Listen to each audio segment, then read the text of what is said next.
नमस्कार, आप सभी का मेरे YouTube चैनल पर स्वागत है। आज मैं आपको करवाने जा रही हूँ अव्यय। तो सबसे पहले इसका अर्थ जान लेते हैं। अव्यय, व्यय का अर्थ होता है खर्च, तो अव्यय का अर्थ हुआ जो खर्च ना हो। अव्यय शब्द इन्हें जो है अविकारी शब्द के नाम से भी जाना जाता है।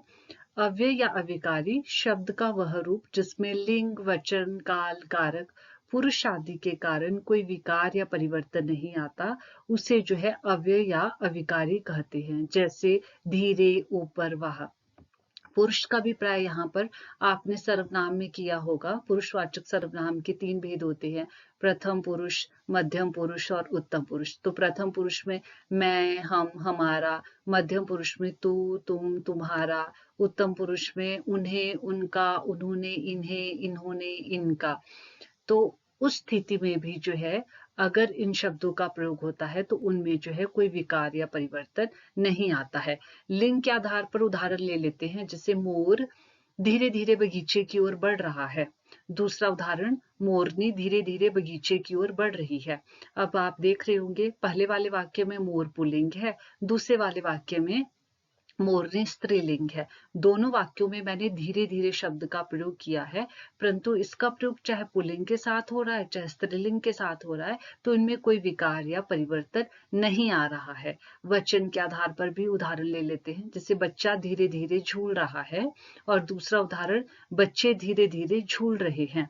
अब आप देख रहे होंगे पहले वाले वाक्य में बच्चा एक वचन है, दूसरे वाक्य में बच्चे जो है बहुवचन है। तो एक वचन और बहुवचन दोनों के साथ जो है मैंने दोनों वाक्यों में धीरे धीरे जो है शब्द का प्रयोग किया है, परंतु दोनों ही परिस्थितियों में जो है इस शब्द में जो है कोई विकार या परिवर्तन नहीं आया है, तो उन्हें उन शब्दों को जो है अव्यय या अविकारी कहा जाता है। अव्यय या अविकारी शब्द हिंदी में 5 प्रकार के बताए गए हैं। इनके 5 भेद होते हैं, क्रिया विशेषण, संबंध बोधक, समुच्चय बोधक, विस्मयादि बोधक और निपात। आज की वीडियो में मैं आपको सिर्फ क्रिया विशेषण के बारे में करवाऊंगी, बाकी जो इसके 4 भेद है वो मैं आपको इससे आगे वाली वीडियो में करवाऊंगी। तो जानते क्रिया विशेषण क्या होता है। क्रिया जैसे कि आप जानते ही है, जिस शब्द से किसी काम का करना या होना पाया जाता है उसे क्रिया कहा जाता है। और विशेषण भी आप जैसे जानते होंगे, वाक्य में जो शब्द संज्ञा सर्वनाम की विशेषता बताएगा उसे जो है विशेषण कहा जाता है। तो क्रिया विशेषण हुआ जो क्रिया की विशेषता बताए। तो क्रिया की विशेषता बताने वाले अव्यय शब्द जो है क्रिया विशेषण कहलाते हैं। तो क्रिया विशेषण के भी 4 भेद हैं, ऋतिवाचक क्रिया विशेषण, स्थानवाचक क्रिया विशेषण, कालवाचक क्रिया विशेषण और परिमाणवाचक क्रिया विशेषण। आगे बढ़ते हैं। तो ऋतिवाचक क्रिया विशेषण, रीतिवाचक क्रिया विशेषण जिन अविकारी शब्दों से जो है क्रिया के होने की रीति यानी विधि या ढंग का जो है पता चलता है कि क्रिया जो है किस ढंग से हो रही है, किस विधि से हो रही है, किस मेथड से हो रही है, उन्हें जो है रीतिवाचक क्रिया विशेषण कहा जाता है। इसकी पहचान अगर हमने करनी है, अगर हमें परेशानी आ रही है, तो हम वाक्य की जो मुख्य क्रिया है, वाक्य में अगर एक से अधिक क्रिया है और उस वाक्य में जो मुख्य क्रिया है तो उसके साथ जो हम कैसे और किस प्रकार के प्रश्न लगा सकते हैं। तो जैसे आपको उदाहरण दिया गया है नीचे, पुस्तकें हाथों हाथ बिक गई, तो हम प्रश्न कर सकते पुस्तकें कैसे बिक गई या पुस्तकें किस प्रकार बिक गई। तो उत्तर आया पुस्तकें जो है, ऐसे भी आ सकता है फटाफट बिक गई या पुस्तकें धड़ाधड़ बिक गई, पुस्तकें हाथों हाथ बिक गई। तो ये सभी जो आपको शब्द दिए गए हैं अविकारी शब्द रीतिवाचक क्रिया विशेषण के है। हाथों हाथ, परिश्रम पूर्वक, भर, सचमुच, अवश्य, अक्सर, मत, क्यों, इसलिए, एकाएक, फटाफट, चुपचाप, धड़ाधड़ इत्यादि। तो परीक्षा में अगर आपको उदाहरण आते हैं और आपको उदाहरण में जो है बे छांटने में परेशानी आ रही है, तो आप इस प्रकार जो है मुख्य क्रिया के साथ कैसे और किस प्रकार के प्रश्न जो है वहां पर लगा सकते हैं। दूसरा उदाहरण है यहाँ पर स्थानवाचक दूसरा भेद है यहाँ पर स्थानवाचक क्रिया विशेषण। स्थानवाचक क्रिया विशेषण क्रिया के घटित होने के स्थान या दिशा का बोध कराने वाले अविकारी शब्द, जैसे कि आपको नाम से ही पता चल रहा होगा, स्थान जो बताएंगे कि क्रिया जो है कौन से स्थान पर हो रही है, कौन सी दिशा में हो रही है, ऐसे अविकारी शब्द उन्हें जो है स्थानवाचक क्रिया विशेषण कहा जाएगा। इसकी पहचान के लिए हम क्रिया के साथ जो है कहाँ प्रश्न जो है कर सकते हैं।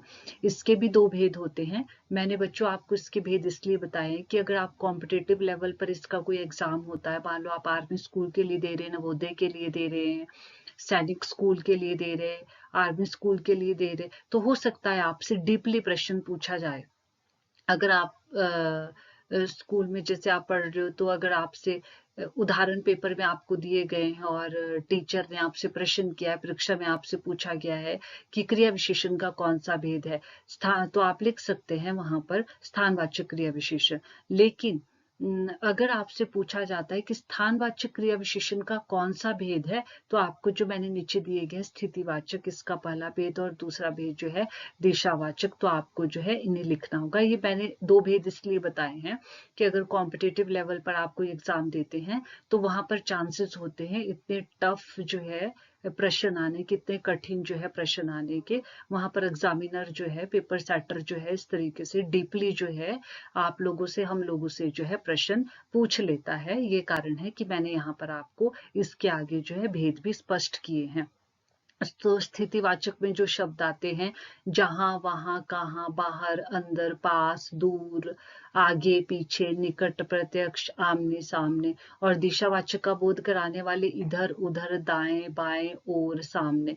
तो उदाहरण, पलक बस के पीछे से जा रही है, तो आप प्रश्न कर सकते हो कि पलक कहाँ से जा रही है, तो आपको पता चल जाएगा कि कहाँ का प्रयोग कहाँ पर होता है, स्थानवाचक क्रिया विशेषण में होता है।